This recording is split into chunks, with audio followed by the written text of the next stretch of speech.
So, ayan, meron tayo dito pace meter.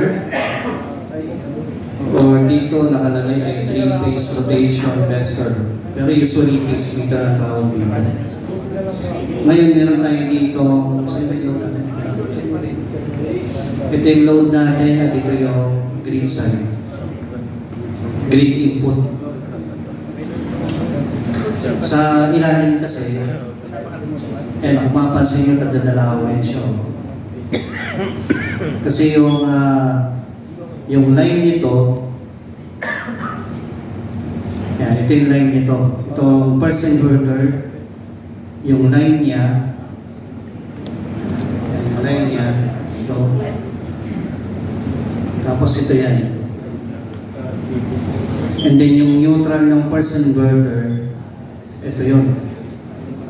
So, line 1, line 2, line 3, dapat hindi kayo malito, lagyan na lang natin ng line 1, line 2, line 3. So, ito yung first inverter line, and then ito yung neutral niya. So, pumunta ng line 1, line 2. And then yung second inverter, ito yung line niya.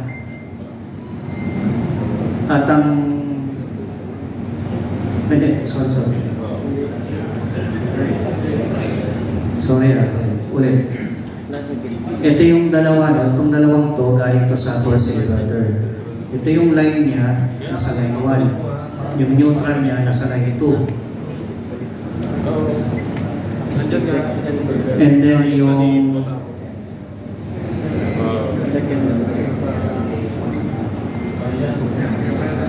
line 3.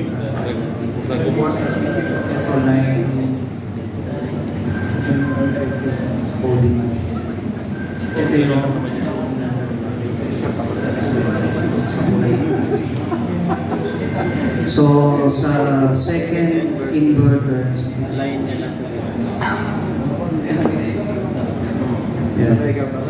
sa pangalawang inverter, ito naman yung line niya, nakakonek sa line 2. So, nag-ban yung neutral ng first inverter at saka yung line ng second inverter.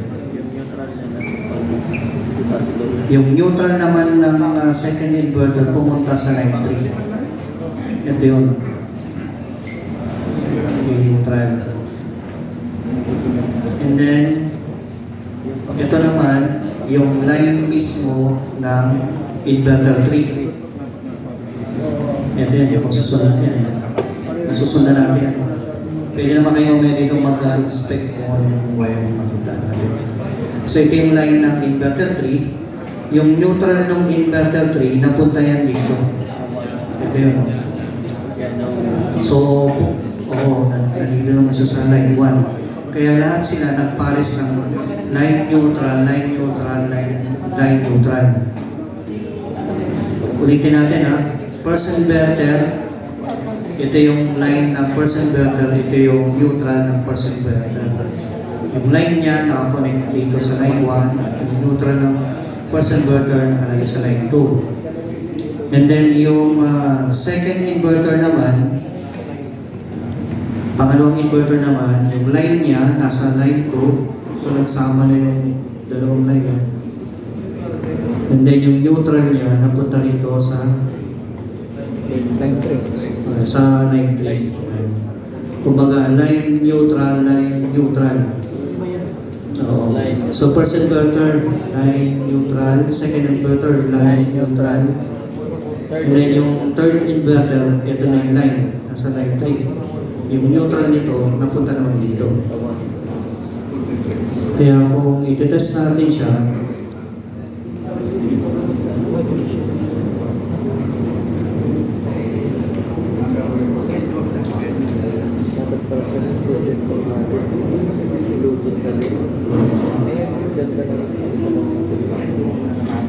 Naka-Bluetooth yan? Ginagawa niya doon. Naka-Bluetooth yan? Bluetooth yan sa projector. May projector ako Bluetooth, pero hindi ko ginagawa pag-Bluetooth.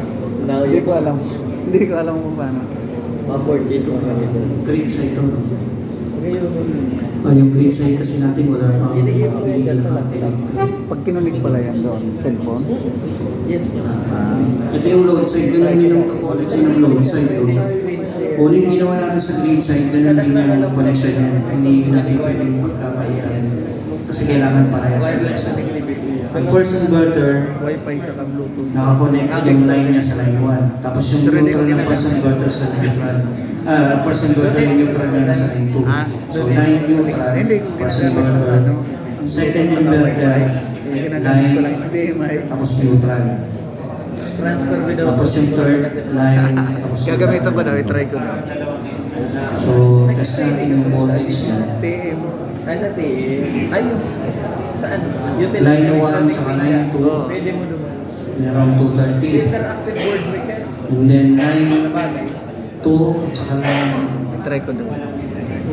Dagdag naman yan, sir. line 2 at line 3, Nagbo-Bluetooth pa 230 din. Iyo po. Iyo po. Na nakapakas ng signal. So, ulit.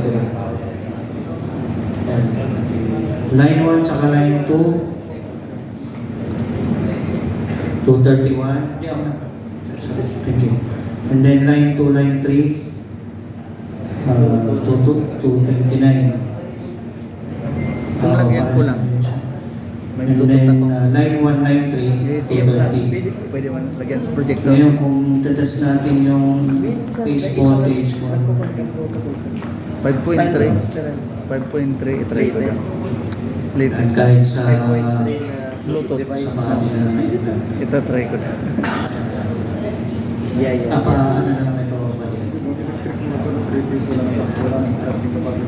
Alright. Ayan, para makuha natin yun. So, kumuha tayo sa ground. Tapos, 116, line 1. 115, line 2.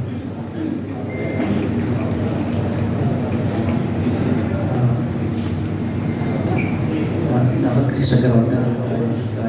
Kasi, may ground yung para.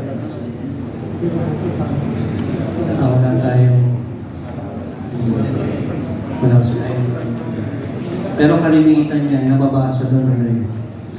133.